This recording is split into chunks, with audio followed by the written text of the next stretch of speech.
No company succeeds without effective management.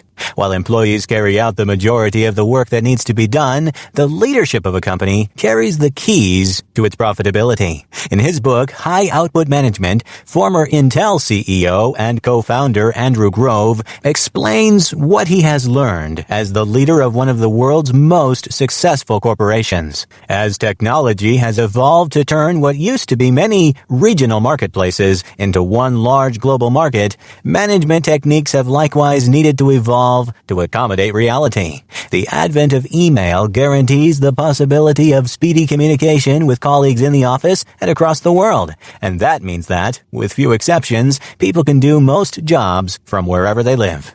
In simple language, Grove lays out the basics of quality management, telling readers what management needs to accomplish and how best to accomplish it. He covers everything from basic output, how to measure a manager's success, to meetings, how to make them productive, and employee reviews. Grove's book shows managers a more effective way to lead. He explains how they can use their own output and productivity, as well as that of the people on the teams they manage, to further their careers. The basics of production.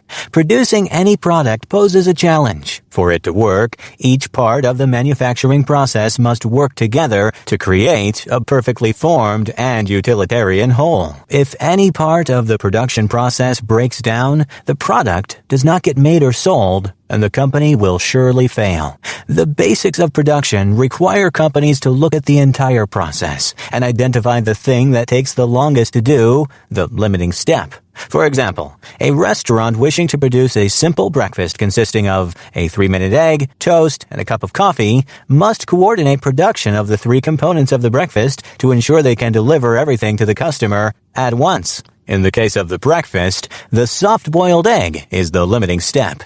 It takes the longest to prepare, so an effective production process would require a cook to start the egg first.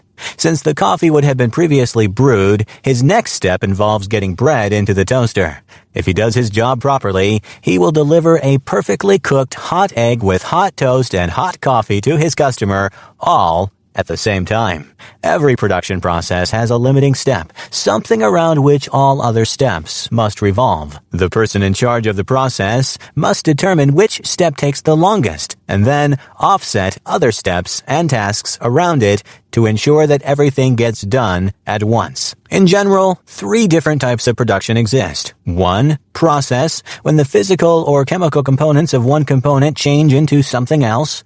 2. Assembly, when people put 2 or more components together in some way. 3. Testing, when one tests a final product to ensure its quality. When determining the best manufacturing timeline, complications may arise. In the breakfast analogy, if the person prepping the breakfast must wait to use a toaster, the wait itself might be the new limiting step and require him to revamp the entire process around it. Regardless of the limiting step, the person in charge must determine the most cost-effective way to move forward. Options might include changing the process, building up an inventory of a particular component, or buying additional equipment. Any one of these options will require a compromise. An effective decision will change things at the part of the process where the finished product has the lowest possible value.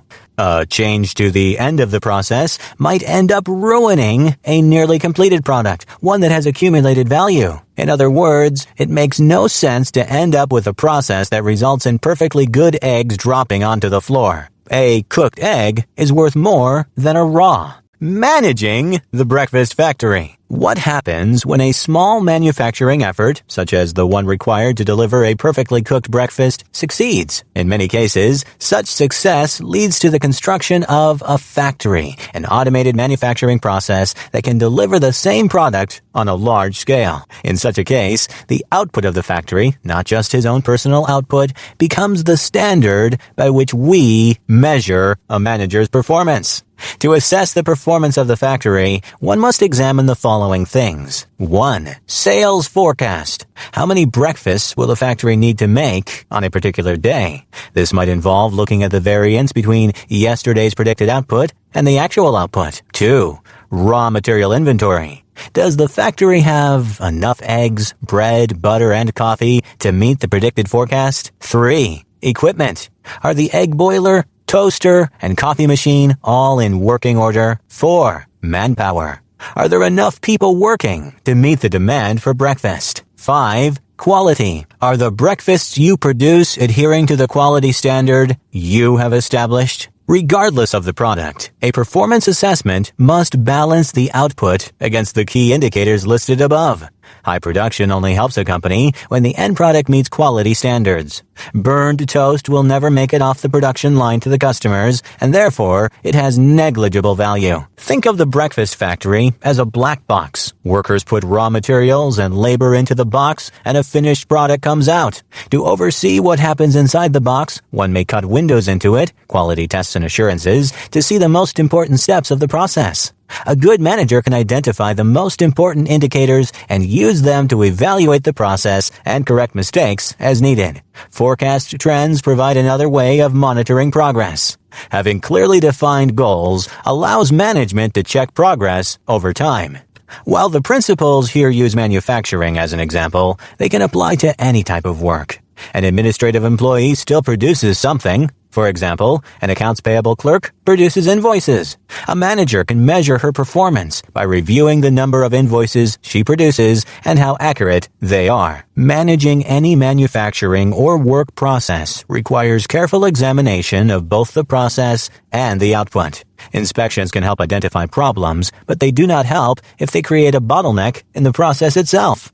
The American government discovered the truth of this when they ended up with a huge backlog of British nationals awaiting visas to enter the United Kingdom. Their existing process required the same rigorous inspection of each applicant, even though the overwhelming majority of applicants posed no threat to the country and could be allowed to enter without incident. A solution might involve setting up some basic criteria that would flag a passport for additional security, thus allowing the remainder to pass through the approval process more quickly. Every manufacturing process presents its own unique challenges. Effective oversight requires choosing the right type of testing at the proper point in the manufacturing process. Testing every product will likely result in a logjam and an inefficient process. Testing too little will lead to an increase in defective products. Achieving a balance through variable testing may offer the best solution. Assuming that the testing identifies minimal problems, managers can reduce the number of tests. If problems arise, they can increase testing accordingly. Finally, increasing the leverage of various steps of the process can help streamline things and make them more effective. An employee who can prepare 2 breakfasts at once has more leverage than an employee who can only handle 1. Things like automation and training can increase leverage and make the entire process more efficient and profitable. Managerial leverage. How should we measure output for a manager? It might be tempting to list things like decisions made, meetings held, and resources allocated as a manager's output, but his actual output must encompass more than the things he does personally. His output includes the work done by all the people on his team, as well as by people on neighboring teams which he influences. Using the breakfast factory as an example, the manager's output consists of all of the breakfasts produced by his employees, as well as the level of customer satisfaction engendered by the cooking, serving, and consumption of the breakfasts.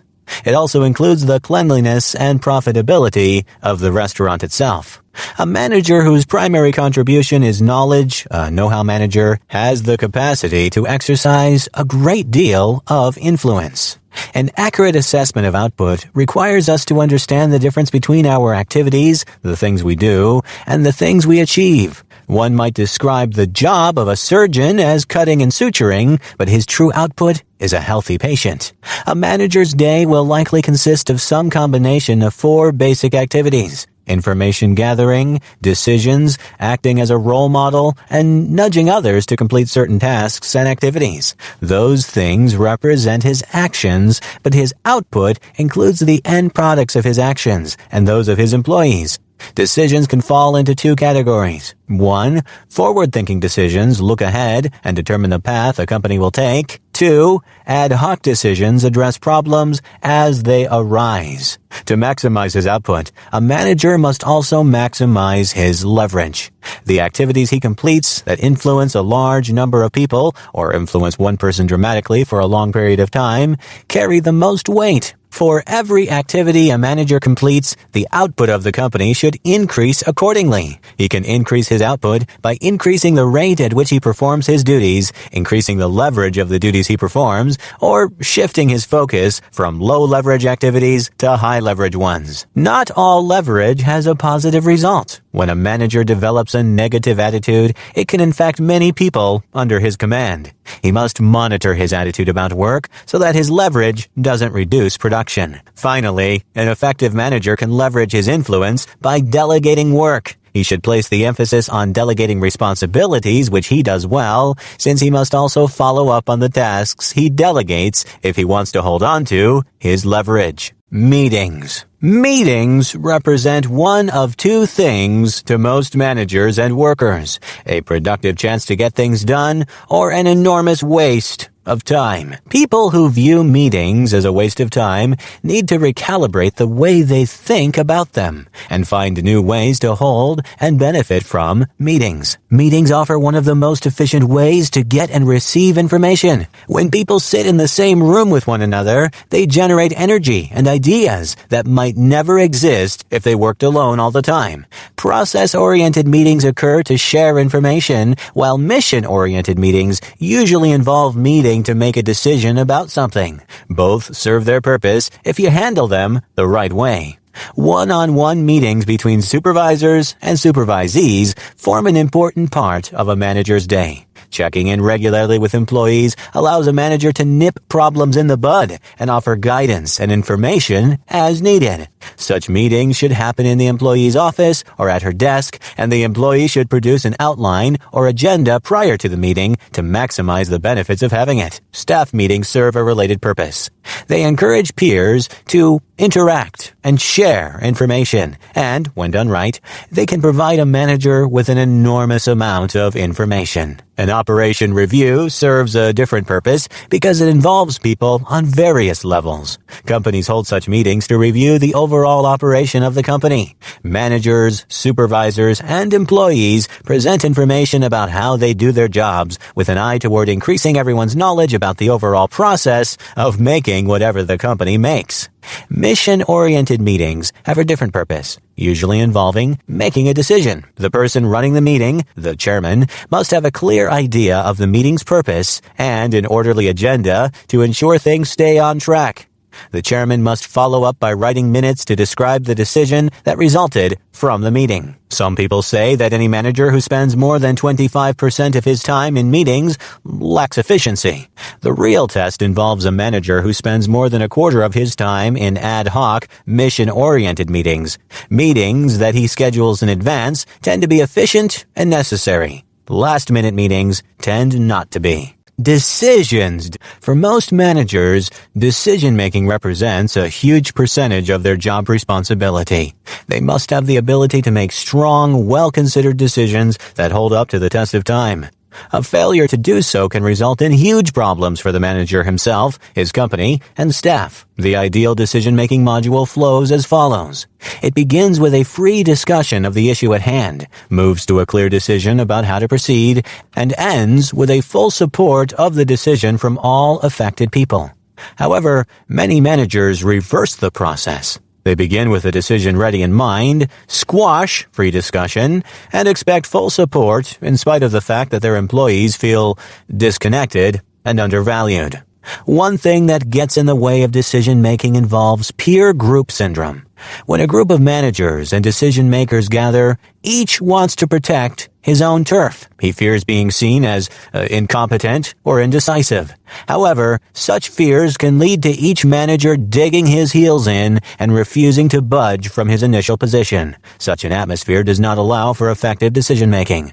A related issue involves the fear of lower-level employees that their opinions will be overruled. Sometimes, arriving at a consensus decision proves to be impossible. In such cases, the ranking person at the meeting must make a decision on his own. He must wait until after all opinions have been heard to do so.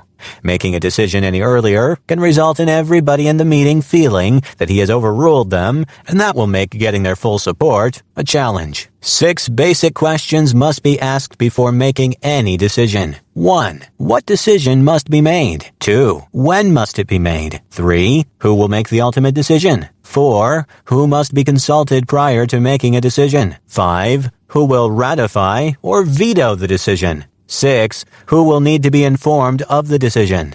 Making regular use of these 6 questions in the decision-making process helps make the process smooth and as problem-free as possible. Without such a process in place, employees may become both frustrated and demoralized.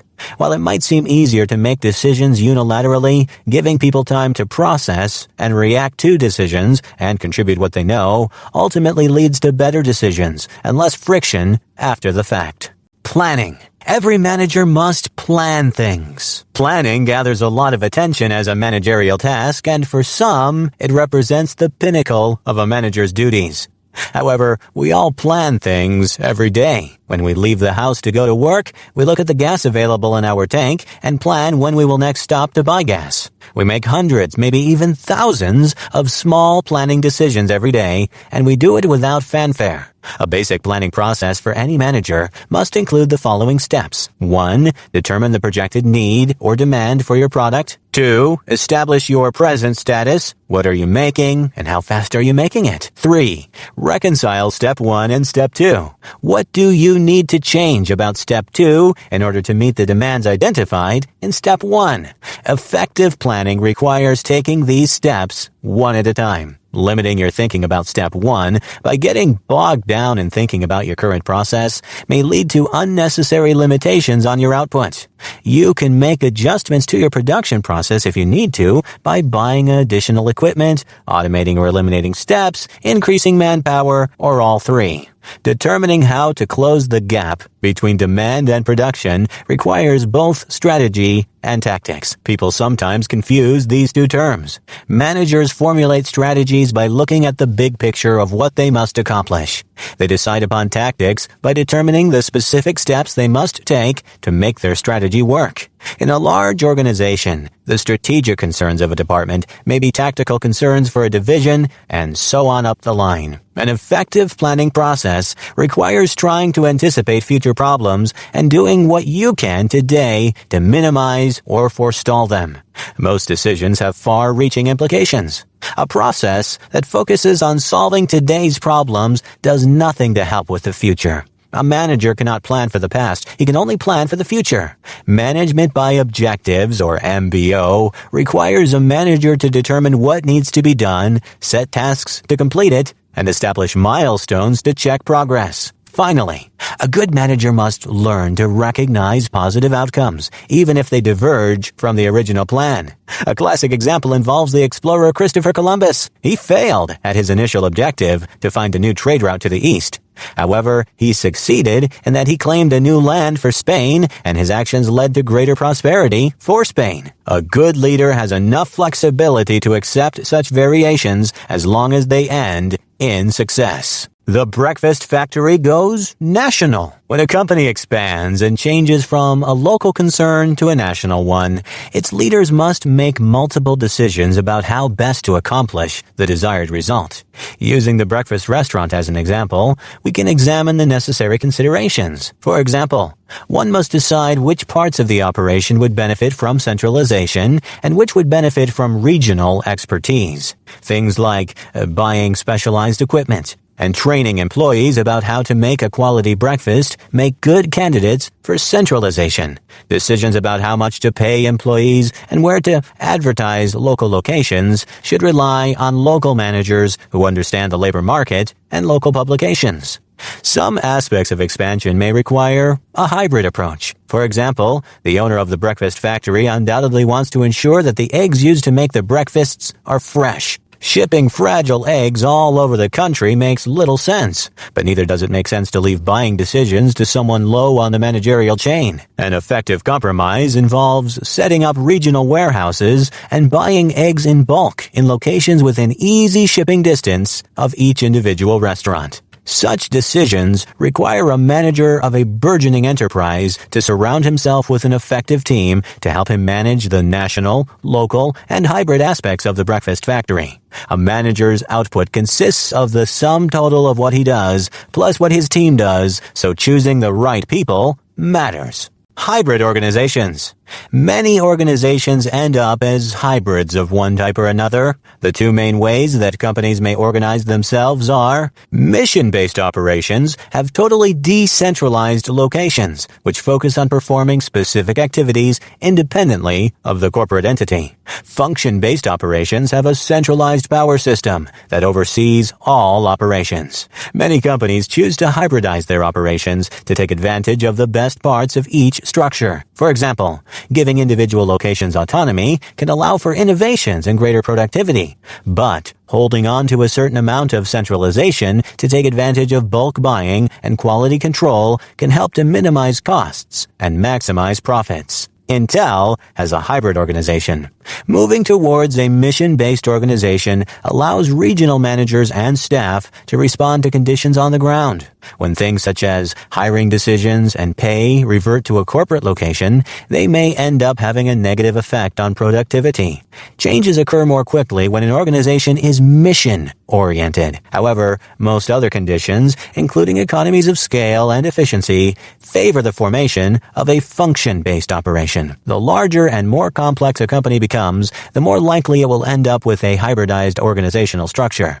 Looking at a university can help us understand why. Certain things, such as determining tuition and allocating resources, remain centralized. However, individual departments, mathematics, history, music, etc., can and must have a large say in the terms of how they run things internally. Each department has its own mission, while the university as a whole has the function of earning a profit by educating students. One can find few examples of large companies with a 100% mission-oriented structure. Conglomerates have them, but only because they lack a central goal. The member companies share a loose affiliation but no common purpose, and that makes a function-based operation impractical. For most companies, middle managers act as the glue that holds mission-based divisions and locations and the corporate function-based location together.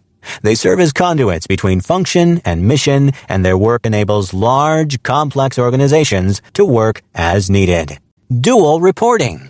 A traditional view of corporate structure dictates that each employee has one and only one boss. However, over the years at Intel, as the structure has grown larger and more complicated, it became clear that a new paradigm must replace the old. A simple example might involve a security guard at a factory. Does the guard report to the factory manager, who has vast experience with manufacturing and technology, and none with security? Or does he report to the head of corporate security, who has extensive security experience, but works at a location distant from the factory in question? As cumbersome as it might seem at first glance, the correct answer is that he reports to both. The head of security dictates how he does his job, and the factory manager oversees his attendance and practical aspects of his performance. Dual reporting represents a necessary development in a large organization. When a star employee receives a promotion, at first he may oversee areas where he already possesses a great deal of expertise. A great salesman becomes a sales manager, and he understands sales on a deep level. As a result, he is highly qualified to supervise the salespeople who report to him. As he ascends the corporate ladder, though, his responsibilities increase. If he eventually receives a promotion to manage an entire division, he may end up supervising engineers, administrative staff, and salespeople. The fact that he lacks engineering experience presents a challenge, and for that reason, it makes sense to have a dual reporting system for the engineers who work for him. Dual reporting need not involve reporting to more than one person. Sometimes, a situation requires the formation of a committee or supervisory group. Managers in manufacturing, finance, and administration may share common difficulties, and banding together makes solutions accessible to all. A manager might report to a vice president, and also report to an oversight group in charge of a particular aspect of his job. In a hybrid organization, the function of function-oriented groups and supervisors must involve providing what the mission-oriented groups need in order to perform their work. Dual reporting allows an employee or manager to bridge the gap between function and mission in a way that single reporting would not. A variation of dual reporting involves employees who serve purposes on two different planes. For example, a plant manager might serve a practical purpose on a day-to-day basis, overseeing plant operations 80% of the time. The other 20% of her time involves serving on an advisory committee that spans several divisions of the company. In such a case, her dual reporting involves little overlap. The advisory group operates on a different plane from the one where she does her daily job. Multi-plane organizations allow employees to contribute to a company's output in multiple ways according to their level of expertise. Modes of control. Companies have managers because somebody needs to take control and oversee operations. However, different situations require different modes of control, dictated by the motivations of the people being supervised. We can break down control into three separate types. 1. Free market. The free market dictates the exchange of services between two people or entities. The primary motivation of each party is his own self-interest. A person buying tires wants to get the best tires possible for the lowest amount of money possible, while the person selling them wants to do so for the highest possible price. 2. Contractual obligations. Sometimes people control their actions out of a sense of obligation to a group. When a group of people at a company intend to provide services to another company, they agree upon a contract. The same goes for societal obligations, such as obeying rules of the road. 3. Cultural values. Exceptionally complicated or variable situations require flexibility. In such situations, people agree upon a set of values which dictate the way they behave.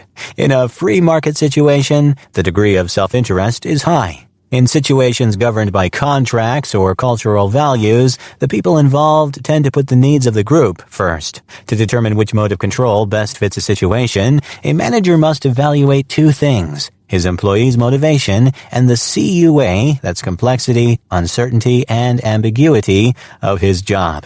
He can then choose the most appropriate level of control. 1. When self-interest and the CUA factor are both low, a contractual obligation works best. 2. When self-interest is high and the CUA factor is low, a free market form of control will probably work best. 3.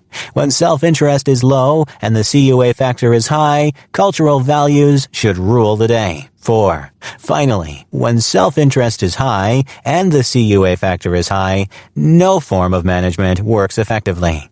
New employees tend to function best in a situation where the CUA factor is low and their self-interest is high. As they acclimate to their new job and acquire more responsibility, they can move into new positions with a high CUA factor. Most companies and most managers have to deal with a combination of control methods every day, depending on the changing work environment and employees' motivations. The sports analogy. As a rule, people love sports analogies, and with good reason. They give us a useful way to talk about things like motivation, something that every manager must address if he wants to be successful.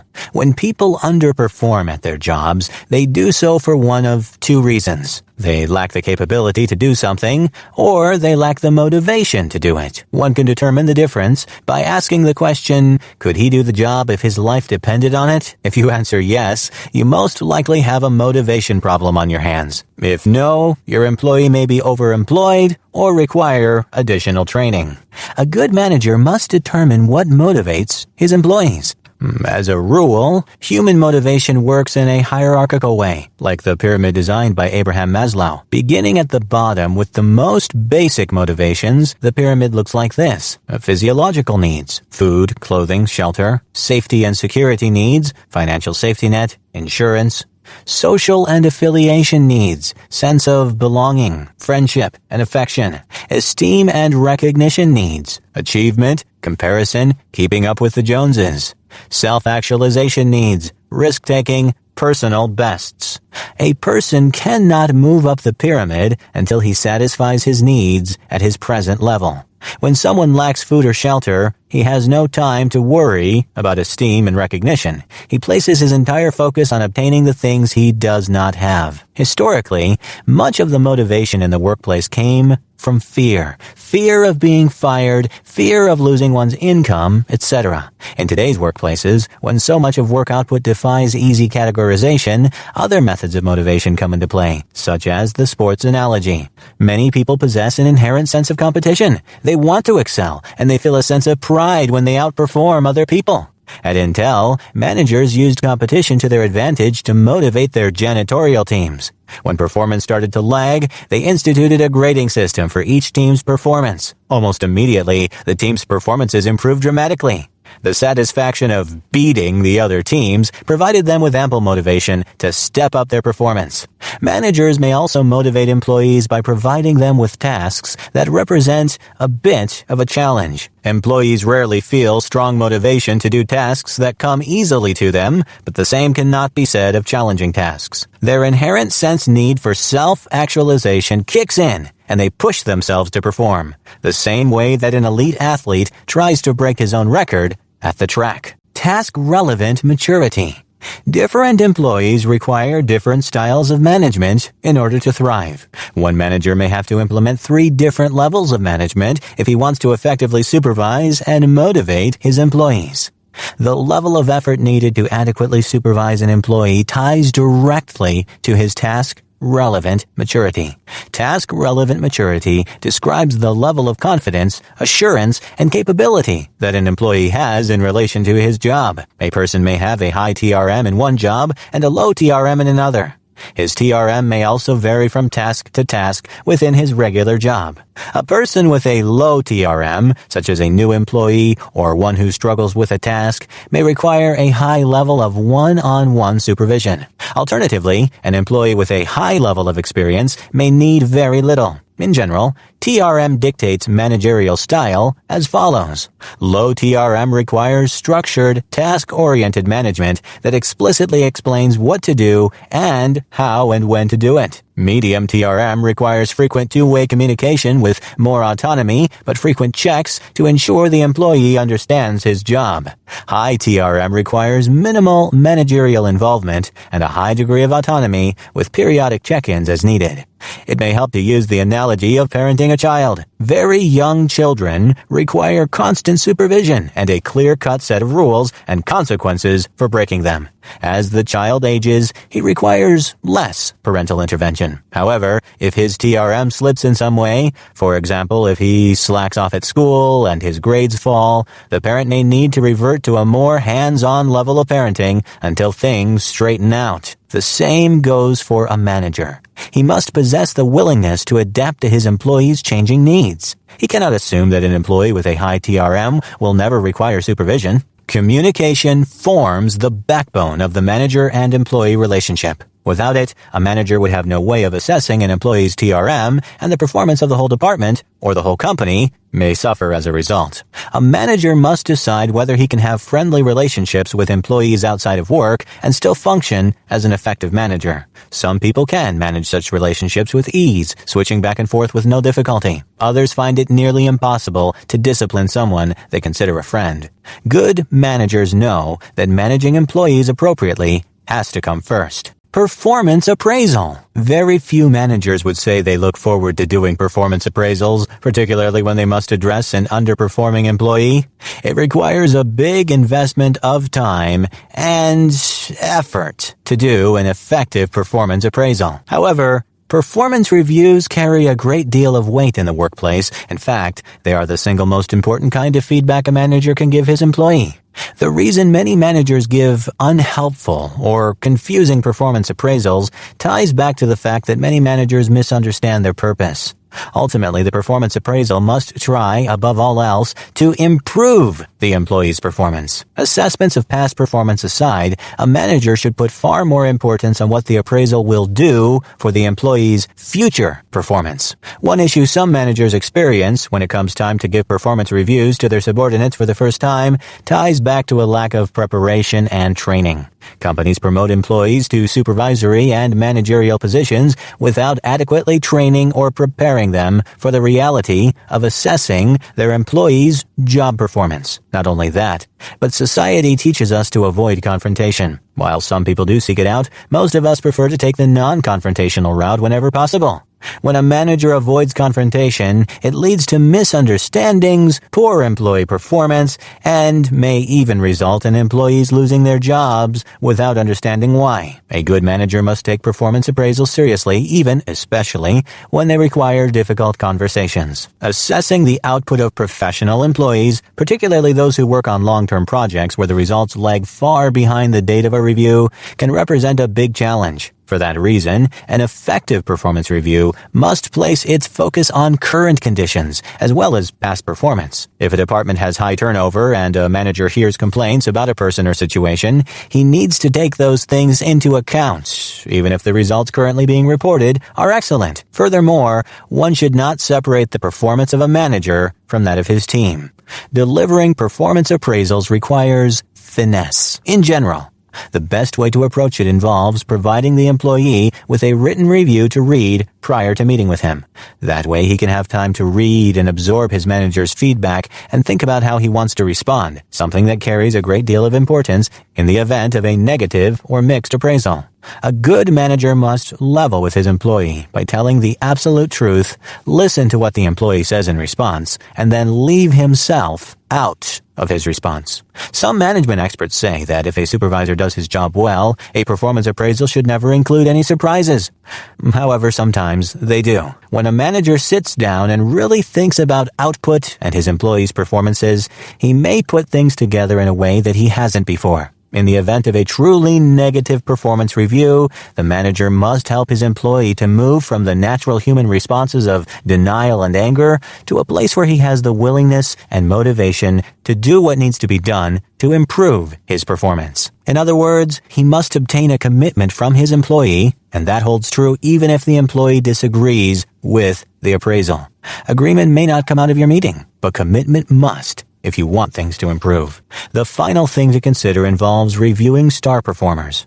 Remember that even aces have room for improvement, and their need for self-actualization can help them increase their output and value to the company if you motivate them to do so. Pointing out areas where an employee can do even better provides great motivation for the coming year. 2 difficult tasks. Performance appraisals represent a challenge, but so do 2 other tasks many managers must handle: interviewing potential new employees and talking a valued employee out of leaving the company. Any manager will tell you that interviewing new employees forms an essential part of their jobs. Anytime you add someone new to your team, you run the risk of tipping the balance of your department or company. During an interview, a manager typically has an hour or so to assess the interviewee's job skills, educate him about the company, determine if he's a good match for your team, and sell him on the job. How can one accomplish all those things in such a short period of time? During an interview, the interviewee should do approximately 80% of the talking. A good interviewer understands the value of listening and does so intently during an interview. Basically, you want to determine the potential employee's technical skills and his past performance, as well as spotting any discrepancies between the two. Finally, an interview can provide a manager with a good idea of a potential employee's operational values, his work ethic, and how he will use it to perform his job. The interviewer can determine past performance by asking about successful projects, strengths, and weaknesses, as well as by calling references after the interview ends. He can also learn how much the potential employee knows about the company. Sometimes, posing a hypothetical question can give you a good handle on someone's job potential in a way questions about past performance cannot. On the opposite end of the spectrum sits a different problem, dealing with a good employee who wants to leave the company. This situation refers not to a money-driven employee who quits out of self-interest, but rather an esteemed employee who chooses to leave because he feels underappreciated or misunderstood. When such a thing occurs, a manager must drop everything to listen to the employee's concerns and find out why he wants to leave. The whole company suffers when a valued employee departs.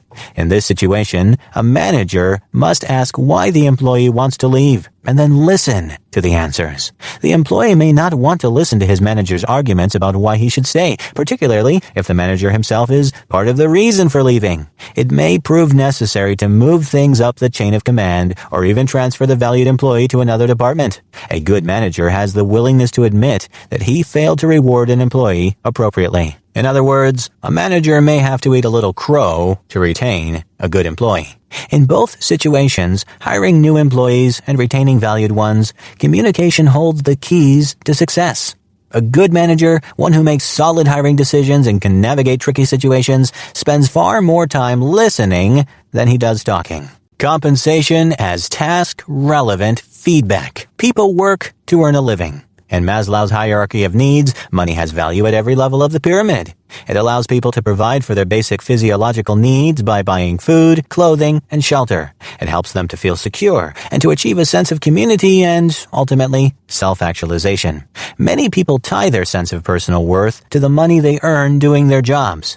People at the lower end of the hierarchy will probably place more importance on the dollar amount of a raise they receive than on the percentage.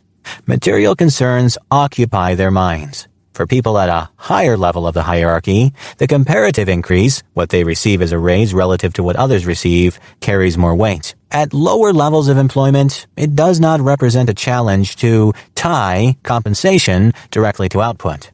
A factory worker has daily production quotas. When he meets or exceeds them, he receives a raise. If he fails to meet them, he may not. However, for employees at a supervisory and managerial level, assessing performance represents more of a challenge. Their output may include intangible things, difficult to quantify. For that reason, basing part of their compensation on performance. You might base 50% of a manager's bonus on performance, split evenly between his individual performance, the performance of his team, and the overall financial performance of the corporation. Managing compensation for long-term employees, especially those who perform well, represents a challenge. An employee who remains in the same position will eventually reach the top limit of what a company will pay for a job. At that point, they must promote him or risk losing him. While some companies compensate employees based only on experience and others base raises on merit, most companies utilize a hybrid of the two. It makes sense for employees with more experience to earn more, but smart managers recognize and reward merit when they see it. When handing out promotions, managers must keep the Peter Principle in mind. This famous business principle states that ultimately all employees will be promoted to the level of their incompetence. As a good employee rises through the ranks, he will most likely vary between meets expectations and exceeds expectations appraisals. When he exceeds expectations, he receives a promotion, at which point, while he learns his new job, he probably drops back to meets expectations. As his task-related maturity increases, he improves to exceeds expectations and receives another promotion, and so on. At some point, he may end up in a position that poses too much of a challenge. When that happens, his manager may have to take the difficult step of stepping him back to a lower position. However, if done properly, such a step may allow him to advance eventually. Why training is the boss's job. A good manager accepts the responsibility of training his employees. He understands that a poorly trained employee costs the company time, money, and eventually clients or customers. Such an important task cannot and should not be delegated because eventually every employee's performance reflects on the manager. Remember that when an employee underperforms, it points to one of two problems: capability or motivation. Training employees addresses the issue of capability and may also help with motivation. If a manager delegates the responsibility of training employees to a subordinate, he abdicates some of his control over the output of his unit. Yet ultimately, that output represents the thing by which his own performance will be judged. For that reason, every manager should train his own employees. Some companies choose to outsource training. However, for training to be effective, the employees in the training class must view the instructor as as a role model. They may find it easier to view their current supervisor, or another person in a position of authority in the company, as a role model than an outsider whom they will never see again. Not all training targets new employees. Any successful company has a system for teaching existing employees new skills and procedures. At Intel, Andrew Grove teaches several training courses on a regular basis, including one on giving performance appraisals. He also notes that technological advancements have rendered him obsolete when it comes to certain types of training, a common event in high-tech companies. Effective managers take the time to think about what their employees need to know and how best to teach it to them. They then set up class schedules.